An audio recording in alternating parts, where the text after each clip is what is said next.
Hello everybody, कैसे हैं आप सभी। स्वागत है आपका सभी का हमारे यूट्यूब चैनल पर जिसका नाम है डिफेंस गुरुजी। मैं तहे दिल से आप लोगों का स्वागत करता हूं और मैं आशा करता हूं कि आप लोगों को कि जो भी वीडियो हम लोग डालते हैं आप लोग बहुत ज़्यादा वेटेड होते हो, आप लोग बहुत ज़्यादा वेट करते हो किसी भी वीडियो के लिए। ठीक है, तो अगर आपको वीडियो अच्छी लगती है तो उसे लाइक ज़रूर करें और शुरू में ही मैं आपसे एक जो बात कहता आया हूँ और आप भी आज भी वही बात कहूँगा कि शेयर करें वीडियो को और सब्सक्राइब कर लीजिए, आइकन बेल दबा लीजिए ताकि जो आपको नोटिफिकेशन है वो मिलती रहे। ठीक है, टेलीग्राम के चैनल के बारे में मैंने आपको बार बार बता दिया है, बार बार याद दिला दिया है कि टेलीग्राम चैनल को ज्वाइन कर लीजिए, उससे आपको बहुत सारे बेनिफिट्स होंगे। मैंने आपको ऑलरेडी बता चुका हूँ और नए बच्चे जुड़ रहे हैं उनके लिए बता देता हूँ कि आपको जो डे टू डे के अपडेट्स हैं, कोई भी एग्जामिनेशन चेंजेस या कोई भी ऐसी चीज़ जो मतलब हमारे एग्जामिनेशन पॉइंट ऑफ व्यू से इंपॉर्टेंट है, वो सारी चीज़ों की डिटेल आपको उसी पे मिल जाएगी। ठीक है, और अपनी हेल्थ का पूरा ख्याल रखें। एग्जाम पास आ गए तो अपनी हेल्थ से भी खिलवाड़ ना कीजिए। ठीक है, चलिए अब जो हम लाए हैं that is rearrangement of sentences. क्या है? Rearrangement of sentences. काफी चीजें हम लोग काफी समय से कर रहे थे लेकिन रीअरेंजमेंट पे हमने ज्यादा फोकस नहीं किया। ठीक है, तो इसके भी कुछ एक दो वीडियो आ जाए तो आपको आइडिया हो जाएगा। हालांकि इसमें सिर्फ हमें प्रैक्टिस की आवश्यकता है क्योंकि मैंने आपको ऑलरेडी बताया था कि सेंटेंस के बारे में नए बच्चों के लिए भी है और वैसे भी पुराने बच्चे हैं तो रिवाइज कर लीजिए। सेंटेंस जो होता है बेसिकली वो आपका subject plus verb plus object का मिश्रण है ना। Subject plus verb plus object का मिश्रण है। ये अलग बात है कि उसमें different different kinds of parts of speech गिरते हैं, पार्ट्स ऑफ स्पीच गिरते हैं उसके अंदर, इंटरजेक्शन, जेरंड एंड है ना, ये सारी चीजें, क्लॉजेस, तो ये सारी जो चीजें हैं ये मिलकर एक सेंटेंस को फ्रेम करती हैं। लेकिन जो मेन सेंटेंस होता है वो subject plus verb plus object का मिश्रित रूप है। क्या है?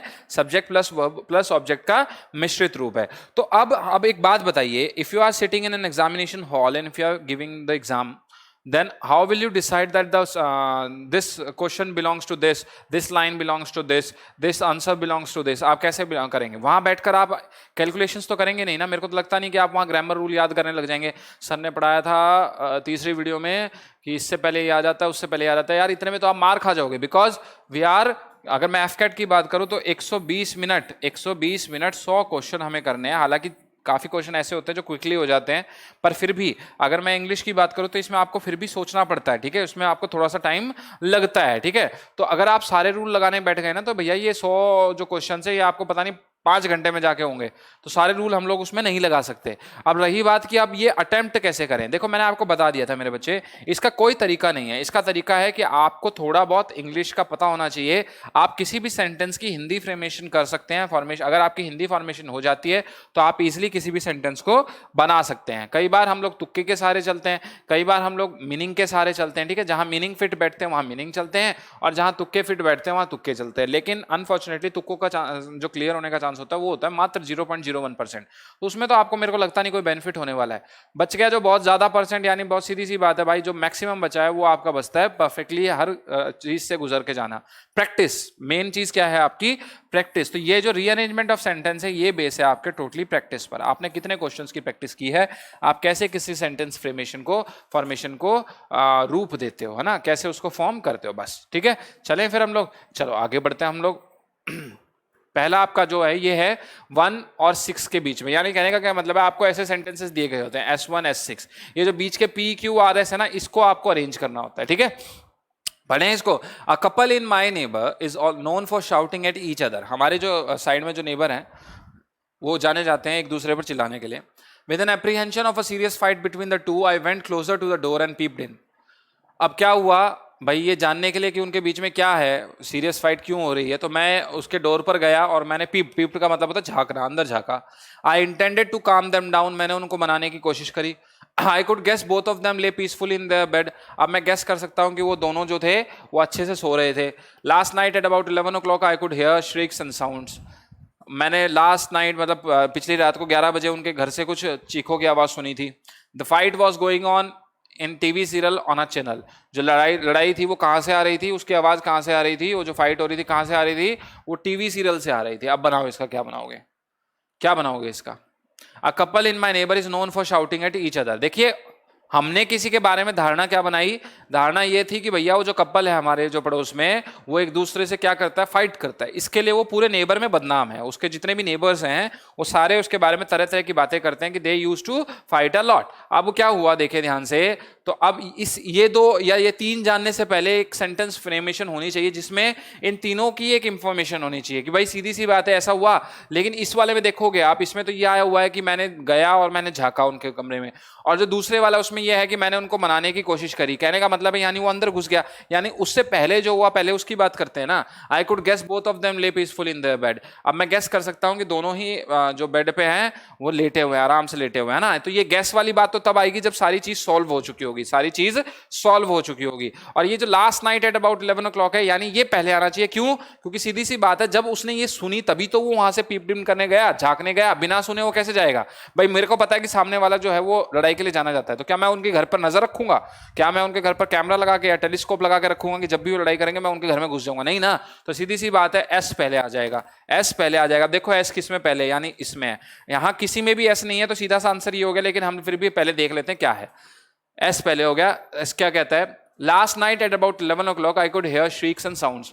लास्ट नाइट को जब मैं 11 बज रहे थे, तो रात को जब मैं अपने बेड पे लेटा हुआ था, तो मैंने उनके घर से चीखने चिल्लाने की आवाजें सुनी। ठीक है। अब क्या है? दूसरा पी है। पी क्या है? With an apprehension of a serious fight. मैंने सोचा कि भाई इतनी जो जोरों से आवाज आ रही है तो क्यों ना ये हो ना हो ये बहुत सीरियस हो गई वो फाइट। तो मैंने ये जो सीरियस फाइट थी इसको करने के लिए, ठीक करने के लिए, इसके बारे में जानने के लिए मैं उनके घर पर गया, उनके दरवाजे पर गया और मैंने क्या किया? अंदर झांका, ये देखने के लिए झांका कि क्या चल रहा है अंदर, है ना। तो एसपी बिल्कुल सही है। फिर क्या है? I intended to calm them down. फिर मैं अंदर घुस गया तो मैंने उन दोनों को चुप करवाने की कोशिश करी। भाई ठीक है यार, मत करो लड़ाई, 11 बजे मैं घर गया उसमें, है ना। तो मैंने भाई ये किया। लेकिन क्या हुआ? आर क्या कहता है? I could guess both of them lay peaceful in their bed. अब मैं गेस कर सकता हूँ, यानी दोनों ही शांति से लेटे हुए थे। अब इसने लास्ट में क्या कहा? ये बिल्कुल सही है, SPQR बिल्कुल सेंटेंस फॉर्मेशन सही है, लेकिन लास्ट में इसने क्या जोड़ा? The fight was going on in TV serial on a channel. अब सच्चाई ये थी कि भाई वो वापस घर आ गया, उसने बीच की बातें सारी बताई नहीं कि वो लड़ाई की आवाज आ रही थी, वो वाकई में कहां से आ रही थी? वो किसी चैनल से आ रही थी। कहां से आ रही थी मेरे बच्चे? चैनल से आ रही। तो इस तरह से आप इसको हैंडल कर सकते हैं। अब हम जल्दी जल्दी करेंगे इसको, ठीक है। अब ऐसे करेंगे तो पता नहीं 5-5 मिनट एक क्वेश्चन में लग जाएंगे, इतना हमें नहीं करना, हमें थोड़ा सा जल्दी करना है, ठीक है। Nalanda became India's famous centre of education. 10,000 Buddhist monks used to live there. It is situated near the town of Bihar Sharif. The ruins of Nalanda can still be seen. It was visited by the Chinese pilgrim Huan Tisang. He stayed there for several years. वो वहां पर काफी सालों तक रहा था। तो यानी ये काफी सालों तक रहा था, ये तो हुएन के बारे में बात कही गई है ना, हुएन टिसेंग के बारे में बात करी गई, तो ये तो लास्ट के आसपास आ जाएगा, यानी एस जो है वो लास्ट में आ जाएगा। यानी ये जो कहीं ऐसा आना चाहिए कि मेरे ख्याल से सेकंड लास्ट या लास्ट, देखो ध्यान से, सेकंड लास्ट या लास्ट में एस, और वो सारे में दिया हुआ है, तीनों ऑप्शनों में सेकंड लास्ट में एस दिया गया, सिर्फ एक ऑप्शन ए ऐसा है जिसमें एस जो है लास्ट में दिया गया। तो देखें हम लोग, Nalanda became India's famous centre of education का क्या बनेगा? बनाइए, आप लोगों ने तो बना लिया होगा ऑलरेडी, आप लोगों ने तो बना लिया होगा ऑलरेडी, हिंट मैं आपको दे चुका हूं। तो यहां क्या बन जाएगा? सी बन जाएगा मेरे बच्चे, क्या बन जाएगा? सी बन जाएगा। अगर देखते हैं तो सेंटेंस फॉर्मेशन को देख लेते हैं। Nalanda became India's famous centre of education, बिल्कुल। क्यों क्या है? It is situated near the town of Bihar Sharif. अब ये क्या हुआ? जैसे हम किसी भी मतलब जो फेमस चीज है उसके बारे में बात करते हैं, पहले ये बात करते हैं कि वो कहाँ सिचुएटेड है, हम यही कहेंगे ना। पहले हम जैसे इंटरव्यू देते हैं तो क्या कहा जाता है? क्वेश्चन क्या पूछा जाता है? Introduce your self, what is your name, what is your name है, इंट्रोड्यूस योर सेल्फ, यही जो चीजें पहले आती है ना। इंट्रोडक्शन में आप क्या कहोगे? सर मैं, मेरा नाम ये है, वो है, ये है। आगे क्या आप ये शुरू कर दोगे कि भाई मेरी हॉबी ये है, मेरे चाचा ये कहते हैं, मेरे पापा मुझे पॉकेट मनी देते हैं, ये ऐसे आप कर दोगे क्या शुरू? नहीं कर पाओगे ना बेटा।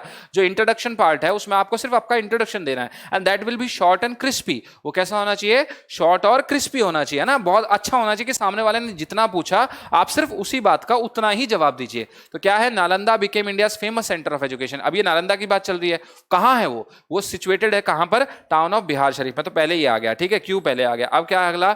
10,000 Buddhist monk used to live there. अब वो बता रहा है उसकी स्पेशलिटी, और स्पेशलिटी क्या है कि 10,000 बुद्धिस्ट मॉन्ग जो थे वो वहां रहते थे। अब क्या ये बिल्कुल सही आ गया, एस आता है। It was visited by the Chinese pilgrim Hiuen Tsang. और ये भाई वहां पर कौन आया था? हुएन टिसेंग भी आया था, जो कि चाइनीज पिलग्रिम था। और फिर उसके बाद क्या हुआ? उसके बाद वो तबाह हो गया। तबाह होने के बाद क्या हुआ? लेकिन फिर भी आज भी the ruins of Nalanda can still be scene. लेकिन जो आज भी उसके जो बचे हुए अवशेष हैं वो नालंदा के, वो आज भी देखे जा सकते हैं। और ये जो बात है, he stayed there for several years, ये उसके बारे में बिल्कुल बाद में कही गई है ना। ही स्टेड देयर, यानी यहाँ पर कुछ और भी आना चाहिए था जिसको कंप्लीट करने के लिए लास्ट लाइन कही गई है। अगर मैं मान लो एस वाले पे चलता हूँ, RQPS पे, ठीक है, Nalanda became India's famous centre of education, the ruins of Nalanda can still be scene.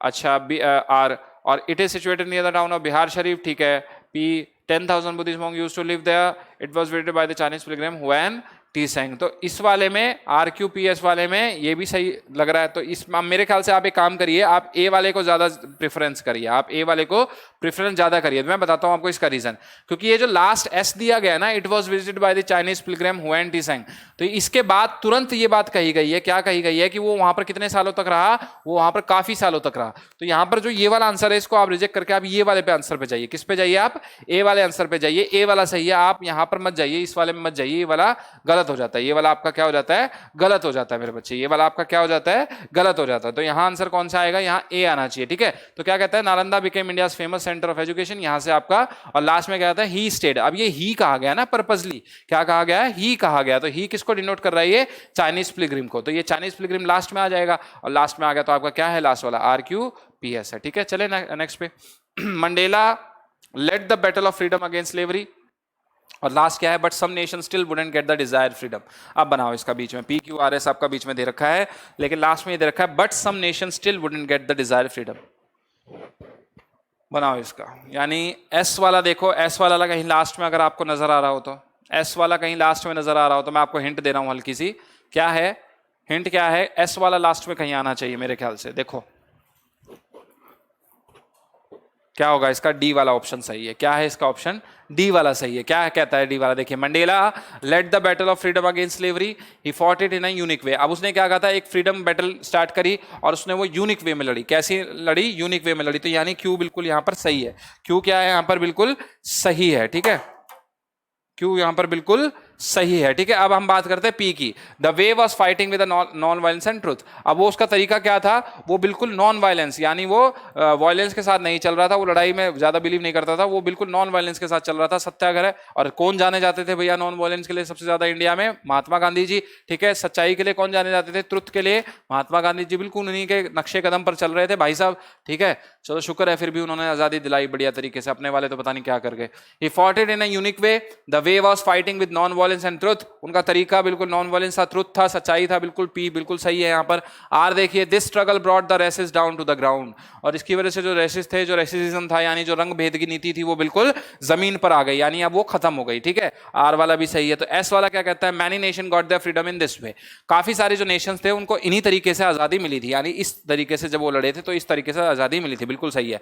लेकिन but some nation still wouldn't get the desired freedom, यानी इस PQRS में और जो S1 और S6 दिया गया होता है, इसमें आपको हिंट कहां से मिलती है मेरे बच्चे? एक तो S6 से मिलती है और एक S1 से मिलती है। यानी जो पहले देखा करो S6 को, यानी S6 जब आपको पूरा प्रॉपरली उसका मीनिंग मिल जाएगा ना, उससे रिलेटेड आपको उसमें PQRS में पहले ढूंढना होता है, ठीक है। जैसे मैंने इस वाले को आपको पहले बता दिया पढ़ते कि S वाला आएगा लास्ट में, बाकी इस क्योंकि वो इससे मैच करता था। ये क्या है?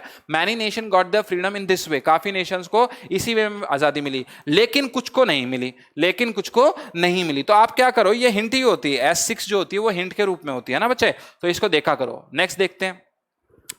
The examination system must be regard as the chief wrecker of young nerves. अच्छा चलो, लास्ट क्या कहता है? If I become a vice chancellor, first act would be to abolish examination in my university. अच्छा, बहुत अच्छी बात है भैया, अगर आप वाइस चांसलर बनते हैं तो आप एग्जामिनेशन को अपनी यूनिवर्सिटी में खत्म कर देंगे। तो क्या कहता है ये? It makes me jump out of the bed all in sweat. Examination की वजह से मैं पूरा पसीने में भीग जाता हूँ, यानी मैं डर जाता हूँ, सीधी सी बात ये है, अपने बेड से उठ कर खड़ा हो जाता हूँ। It does this by building up a tension for a part of the year all through once youth. भैया ये सीधा सीधा इसलिए होता है क्योंकि जो एग्जामिनेशन जो होता है वो पूरे साल लोगों को ड्राई रखता है, सीधी सी बात है। उससे लोगों में क्या पैदा होता है? भय पैदा होता है। एंड आफ्टर 4 डिकेड्स, 4 डिकेड के बाद भी the same nervousness sometimes recurs to me in nightmares. आज मुझे काफी साल हो गए, लेकिन आज भी क्या है भैया, सीधी सी बात है, जब मैं एग्जामिनेशन की बात करता हूं तो मैं डर जाता हूं। यानी मेरे बच्चे भी हो गए होंगे तो भी वो क्या है, मेरे बच्चे मेरे को आके कहेंगे ना कि पापा एग्जाम है, तो शायद मैं इस बात से भी डर जाऊं, ठीक है। And I remember the desperate nervousness that used to grip me from January to April every year. जनवरी से अप्रैल, यानी ये कौन सा महीना होता है? फाइनल एग्जामिनेशन का। ये कौन सा महीना होता है? फाइनल एग्जामिनेशन का। तो ये जो जनवरी से अप्रैल का महीना होता है, यहां से लेकर यहां तक भैया सफर तय करना मेरे लिए बहुत मुश्किल होता है, बिकॉज मुझे पता है कि इन 2 महीनों के बीच में जो एक महीने आते हैं, इसमें एग्जाम्स होते हैं और बस मेरी बैंड बज ही जाती है उसमें, है ना। If I become a vice chancellor, अगर मैं वाइस चांसलर बन गया, वॉइस नहीं है ये वाइस है, वाइस चांसलर बन गया तो मेरा पहला एक्ट होगा एग्जामिनेशन को खत्म करना। तो क्या बनेगा इसका?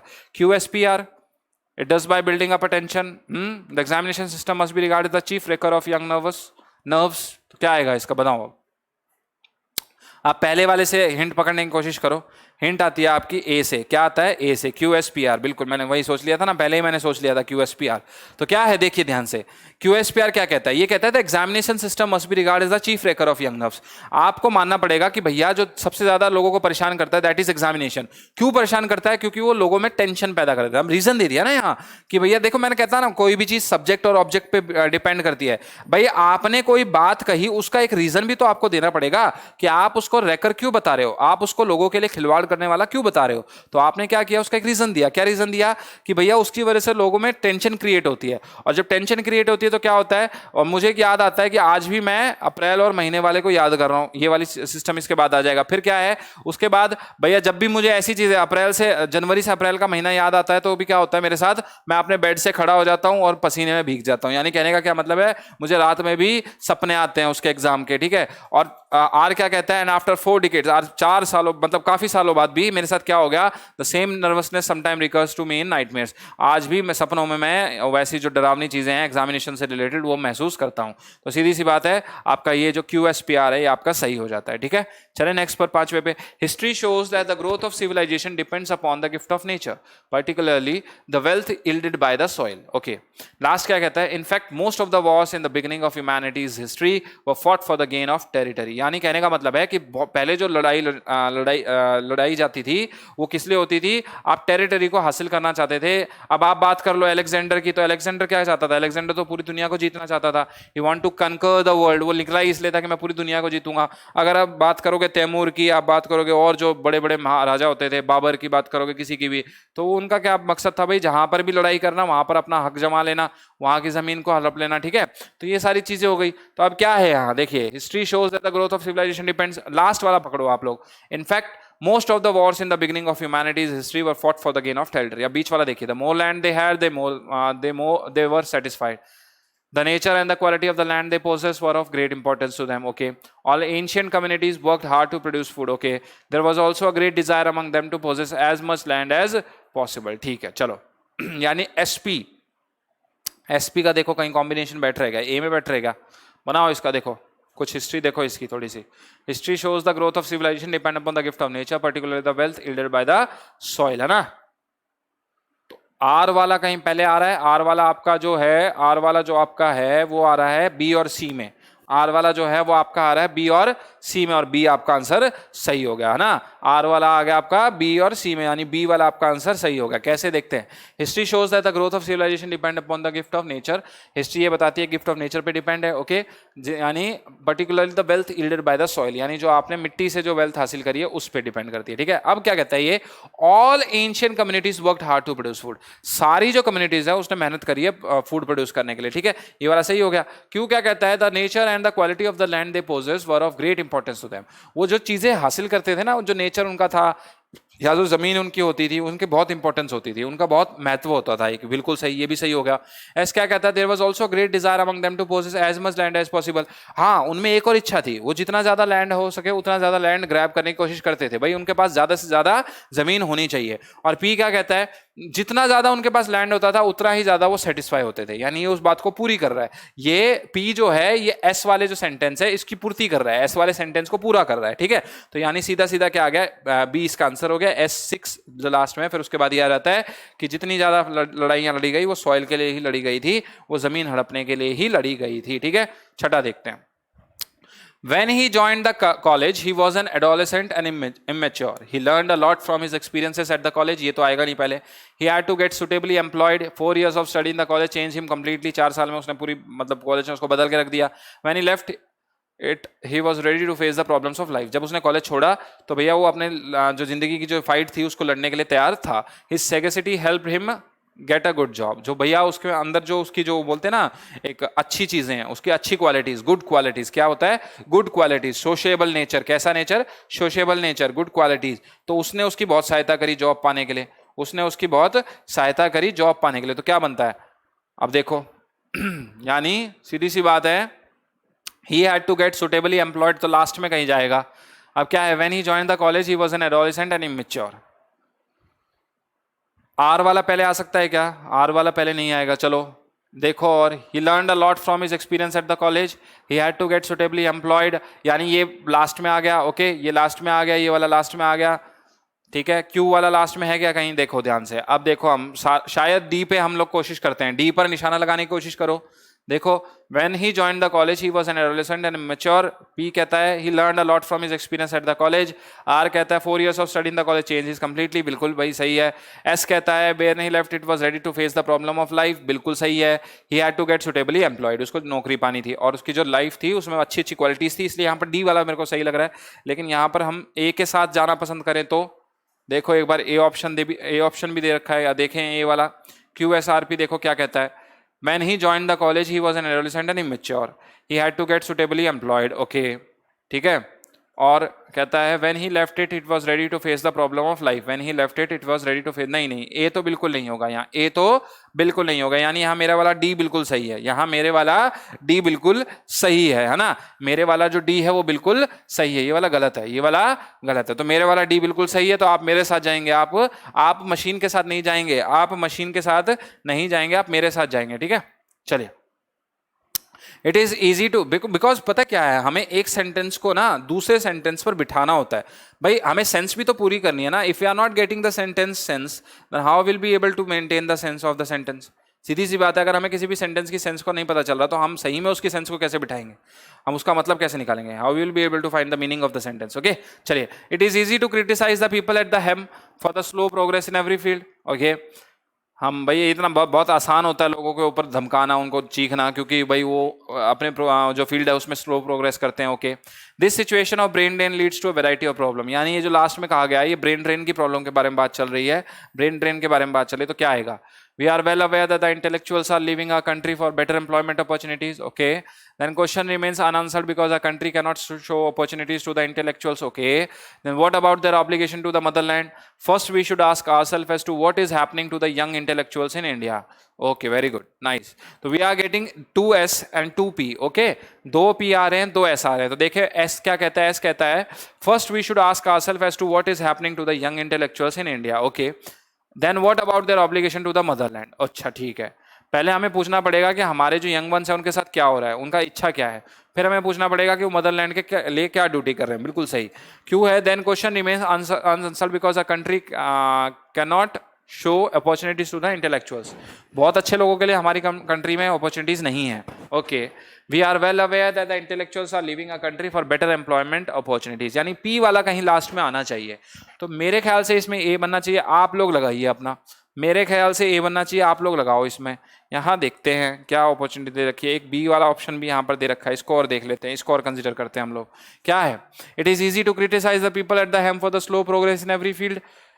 अच्छा, एस वाला पहले ही आ जाएगा। और पी वाला क्या कहता है, we are well aware that the intellectuals are living a country for better employment opportunity, बिल्कुल सही। Then what about their obligation to the motherland. अच्छा, फर्स्ट वी शुड आस्क ना, then question remains unanswered because the country can not show opportunity to the intellectuals. नहीं, ये वाला तो गलत लग रहा है मेरे को, बी वाला तो मेरे को यहाँ पर गलत लग रहा है। देखो यहाँ पर क्या कहता है बेटा, यहाँ पर ये कह रहा है ना, पहले फर्स्ट थिंग कम्स फर्स्ट, है ना। पहली चीज हमेशा कैसे आती है, फर्स्ट आती है, ये तो रूल है, फर्स्ट थिंग कम फर्स्ट, है ना। तो क्या कहता है, first we should ask ourselves as to what is happening to the young intellectuals in India. पहले हमें अपने आप से पूछना चाहिए कि इंटेलेक्चुअल्स को क्या हो रहा है ना। फिर उसके बाद आता है कि भाई एस आर पे आ जाओ, then what about their obligation to the motherland. फिर हमें उनसे पूछना चाहिए कि उनकी ड्यूटीज क्या है मदरलैंड के लिए। पहले हम अपने आप से पूछें कि उनके हम इंटेलेक्चुअल्स क्या है, फिर उनसे पूछें कि उनकी मदरलैंड के लिए ड्यूटी क्या है, ठीक है। फिर आर क्या कहता है, आर कहता है कि भैया then what about their obligation, ठीक है। फिर क्यों कहता है, then question remains unanswered because a country can not show opportunities to the intellectual. लेकिन जो क्वेश्चन है वो अनआंसर्ड रह जाते हैं। यहाँ पर देन भी तो लगा हुआ है ना, देन भी तो लगा हुआ है ना। तो we are all aware that the intellectuals are living a country for better employment opportunity, this situation of brain drain leads to variety of problem. ये पी लास्ट में आना चाहिए, यानी पी सिर्फ लास्ट एक में, यानी यहाँ पर ए आना चाहिए। तो यहाँ भी आंसर ये गलत दे रखा है, ये वाला आंसर जो है ये गलत दे रखा है। पता नहीं इतने आंसर क्यों गलत दे रखा है, SPR क्यों दे रखा है, ये शायद मेरे ख्याल से जब हम चेंज करते हैं ना, जब उसमें हो गया था ना, तो इसको इसके ऊपर आप देख लेना एक बार, ठीक है। यहाँ आंसर क्या आ जाएगा, ए आ जाएगा मेरे बच्चे, यहाँ क्या आएगा, ए आंसर आएगा। 2 क्वेश्चनों के आंसर यहाँ गलत दे रखे हैं, ठीक है। चलो, ये बहुत आसान है। PQRS वाले तो ऐसे हैं जो क्विकली हो जाते हैं, PQRS वाले क्विकली हो जाते हैं, ये बड़े नहीं होते, सबसे बड़ी बात है छोटे होते हैं, ठीक है। इसको कवर अप करते हैं। चलो, its prediction following morning saying moderate rain will continue, the met office has revised decent rain on Monday. अब ये क्या कहता है, देखो यानी ये रेन की बात चल रही है, ऑफिस की बात चल रही है, ऑफिस यहाँ पर अपनी जो वही बात कह रहा है कि भाई रेन होने वाली है, तो क्या आएगा? बनाओ इसका, जल्दी बनाओ। The Met Office has revised its prediction following decent rain on Monday morning, saying moderate rain will continue, है ना? यही हो जाएगा, यानी आर पहले आ गया। The met office has revise, उसने अपनी क्या रिवाइज करी? अपनी प्रिडिक्शन को रिवाइज किया, यानी पी दूसरा आ गया। फॉलोइंग प्रिडिक्शन क्या थी? Decent rain. किसके बारे में प्रिडिक्शन थी? डिसेंट रेन के बारे में, जो कब होने वाली थी? मंडे को, यानी एस बाद में आ गया। और मंडे कब? मॉर्निंग में। Saying moderate rain will continue, उसने कहा कि डिसेंट रेन की जगह मॉडरेट रेन रहेगी, यानी आरपीएसक्यू। क्या है ये कहीं? आरपीएसक्यू, बिल्कुल ये सी वाला यहां पर मुझे बिल्कुल 100% सही लगता है, बिल्कुल। The met office has revised its prediction following decent rain on Monday morning, saying moderate rain will continue. देखा क्विकली, मैंने कहा ना ये क्वेश्चन ऐसे होते हैं जो आप झट से कर दो, झट से, है ना, हम बोलते हैं मतलब झट से। Most of the products that satisfy their needs and desires are obtained from land humans require to. क्या बनेगा इसका? बनाओ इसका। Most of the products that human required to satisfy their needs and desires are obtained from land. हो गया? मैं भी आप आपके साथ साथ बना रहा हूं, मैंने आंसर नहीं देखे, मैं भी आपके साथ बना रहा हूं, बिल्कुल। मोस्ट ऑफ द, यानी पी पहले आ गया। जितनी भी ज्यादा प्रोडक्ट्स बनाना चाहता है ह्यूमन को जितने भी ज्यादा प्रोडक्ट बनाने हैं, एस पहले आ गया, दूसरे पे आ गया पीएस। अब क्या है? ह्यूमन रिक्वायर टू लग गया ना। टू किसके लिए? यानी किसके लिए? वो ऐसी चीजों की आवश्यकता क्यों है? To satisfy their need. क्यों है? ताकि वो अपनी जो इच्छा है उसे पूरी कर सके, वो अपने नीड्स को, अपनी आवश्यकताओं को पूरा कर सके, वो अपनी चीजों को पूर्ति कर सके, अपनी चीजों की क्या कर सके? पूर्ति कर सके। तो पीएसक्यू और लास्ट क्या आ गया? नीड्स एंड डिजायर्स, अपनी इच्छाएं, are obtained from the land. कहां से? जो लैंड से उठी है, यानी आर आ गया। पीएसक्यूआर, देखो कहीं है क्या? बी वाला ऑप्शन यहां पर बिल्कुल सही है। पीएसक्यूआर, बी वाला ऑप्शन यहां पर बिल्कुल सही है। Most of the products that human require to satisfy their needs and desires are obtained from land, है ना? सही है ये। चले नेक्स्ट पर। लाइब्रेरी, अच्छा मैंने ऊपर वाले में दिया है आपको सिर्फ ये लाइब्रेरी, उसके बाद पीक्यूआरएस आपका नीचे है, देखो ध्यान से।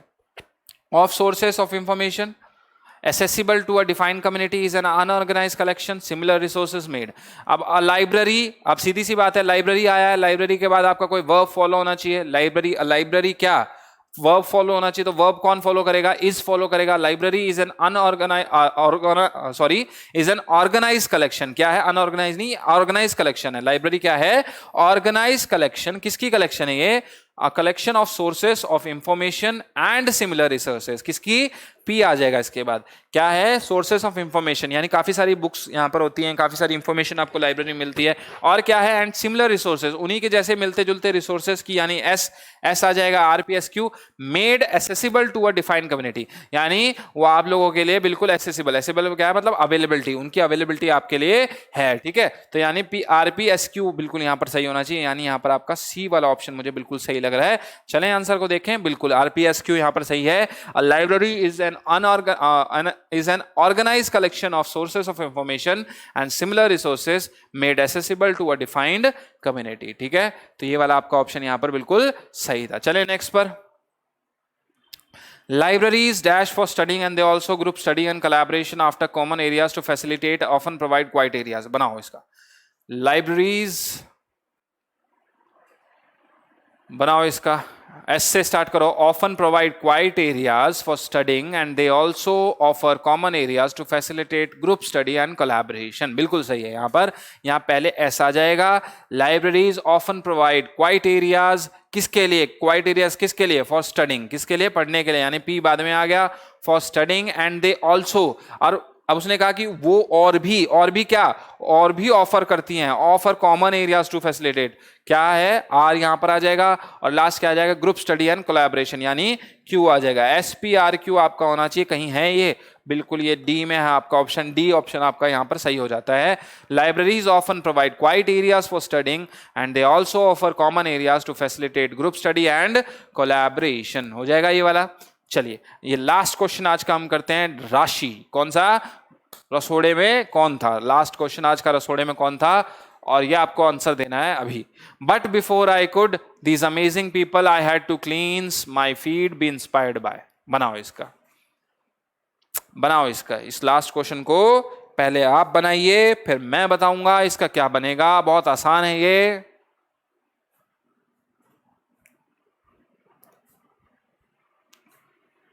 But before I could B, very good very good, आपकी आवाज मुझे यहां सुनाई दे रही है, पी पहले आ जाएगा, यानी पी पहले आ गया कि इससे पहले मुझे क्या करना पड़ेगा, but before I could be inspired bye किससे, अच्छे लोगों से, amazing people, PSQ, but before I could be inspired by these amazing people, यानी इनसे पहले, अमेजिंग पीपल से, अच्छे लोगों से इंस्पायर्ड होने से पहले मुझे क्या करना है, I had to cleanse my feed, पहले मुझे खुद को, अपने आप को सुधारना होगा।